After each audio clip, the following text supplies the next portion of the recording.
Hello mga kumare, good morning. Ito, ilang days na ako hindi nakapunta sa gym dahil sa schedule ko sa work. Pero, kailangan ko pa everyday.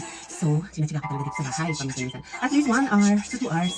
Yan, konti weight, dance, kasunigla, at magpakawis, natulong ang ating mga fats. Yun lang mga kumare. Please continue to watch me. At mag-list pa tayo ng more weight. Diba? Ang ating mga taba, sana matinaw. Ayun lang mga kumare.